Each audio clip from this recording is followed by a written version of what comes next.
Hey everyone, welcome back. So, how's the market doing right now with cybersecurity? There are still people hiring, but it seems to be that the salary ranges are all over the place.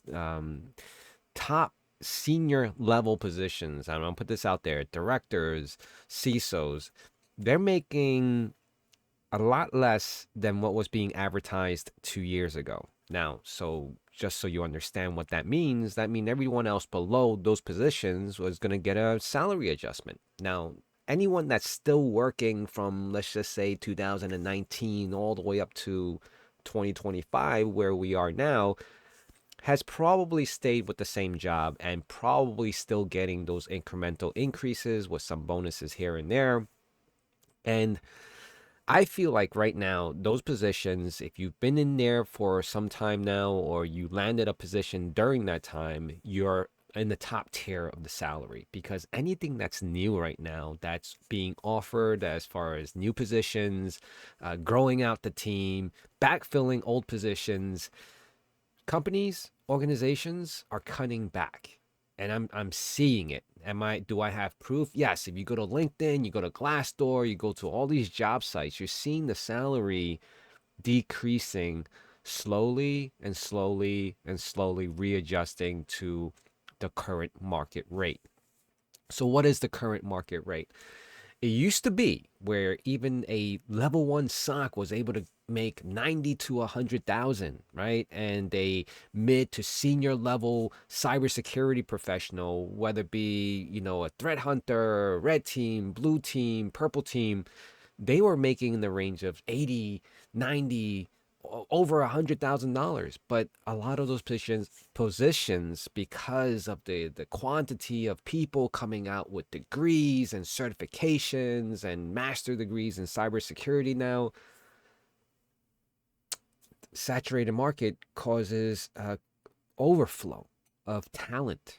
I'm not saying no one's qualified. Everyone is qualified at this point. Everyone, including my grandmother, can tell you that your password needs to be 8 characters long and, numeric and capital and special characters, which is, that was something left for a specialist to tell you, a SME, uh, to inform you, like, oh, you have to have a good password. It has to be encrypted.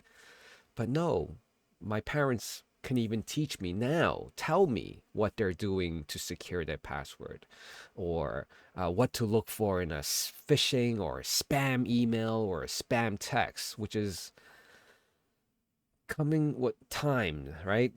Time, evolution, and a lot more acknowledgement. People are fully aware of the situation around them now regarding security in general, right? Not just cybersecurity, physical security. When you walk out the street, but going back into cybersecurity, it's crazy how the market is there. You're still seeing positions. Some people have commented on my video saying that I'm very negative towards, there's still jobs out there.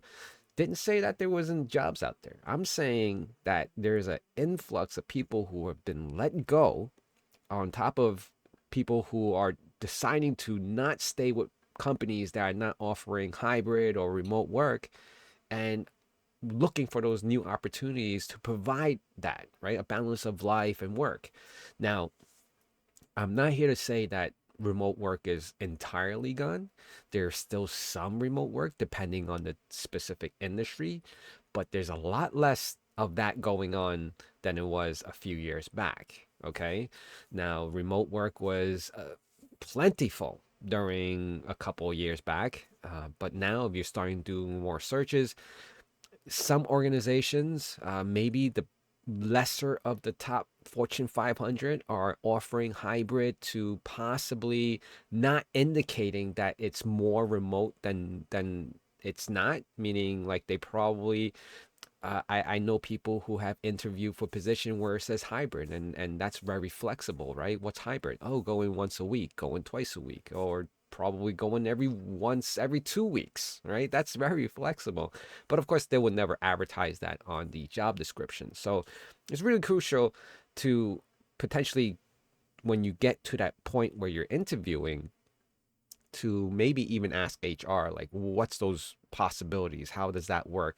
Or just don't mention it at all if you're really desperate to land something, and then figure it out when you're actually there. If they mention that they offer hybrid, great. You can work with that. It's close enough and you do it. But full remote is still a possibility. But what I've been noticing is full remote, they still want the candidate, to be within the region of where these physical offices. The reason being because a lot of these organizations do not have policies stating that it will be full remote or hybrid indefinitely, right? Because they would never do that.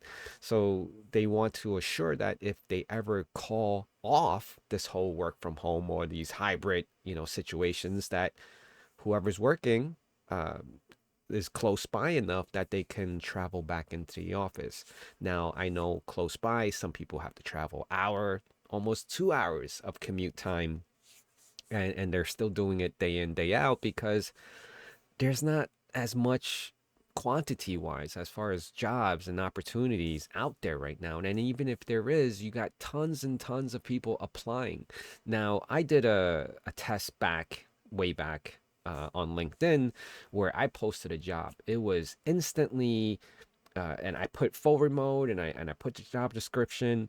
It was instantly within a matter of an hour or so, like a 50 to 100 applicants, and these are all bots. A lot of them are just bots. They're filling up these spots where a potential human being should be going through the motion to fill out, the criterias, your job description, or whatever it is, and submit your resume.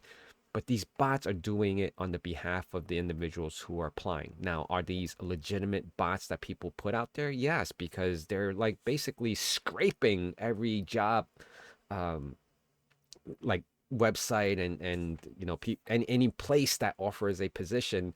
They're scraping all these positions. It meets the criteria, and it automatically applies for them, which is a talent of its own. Okay, so I just want to go over that really quick, and explain all this. One thing I want to mention right now, the certification holder, Security Plus, CISSP, and of course I've gone through this in the past. It's very crucial at this point. You still go for your certifications, and I've said it before.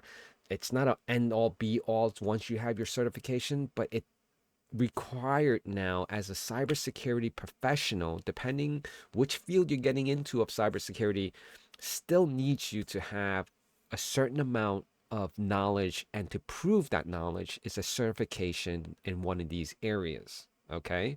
Now, it's not going to be always, you get your certification, you land a job, but it's just like an additional cherry with the whipped cream, and then you need the ice cream, and you need some cracker, like, sweet cookies or whatever.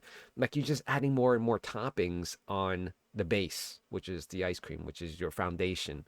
uh, I don't know if that analogy was even a good one, but yeah, more cherries on top, right? More cherries, more gummies, more chocolate chips, more certifications. I've seen people with names and a whole slew of alphabet letters after their real name, and then you look at it and be like, wow, this guy is talented, right? Or would you say this guy is knowledgeable, potential, high cost, right? He has a high salary because he has all these certifications. You don't go for these certifications, end up having all these alphabets under after your last name, to showcase that you're just working a SOC 1 position or something like that, right? Most of the people that I know that have a whole bunch of these certifications are consultants, because they're supposed to be the specialist, the expert in that field specifically. So I just wanted to share that information with you guys right now. It is tough, but at the same time, I just want to remind you that, keep your studies up, keep going at your certification. I know it's a high cost. Keep applying to these positions that you feel like it's a fit, even though, you could see on LinkedIn there's like 100 applicants, or within the first hour. And like, you have to make sure you hit your regions specifically. whether you're in Texas or California, you look at your specific regions, and then you also can apply to those remote jobs. But I would say those are very challenging. Um, but not going to say that it doesn't exist. It still does exist, but just really dependent on the industry. So I just want to end that here. Hopefully, you guys can comment below and let me know what your situation is, how many resumes you sent out, how many jobs you applied to, and what's the percentage of people coming back to you and say, "Hey, let's do a screening call with HR or actual interviews." Let me know in the comments below, all right? And I'll talk to you guys again really soon. Take care.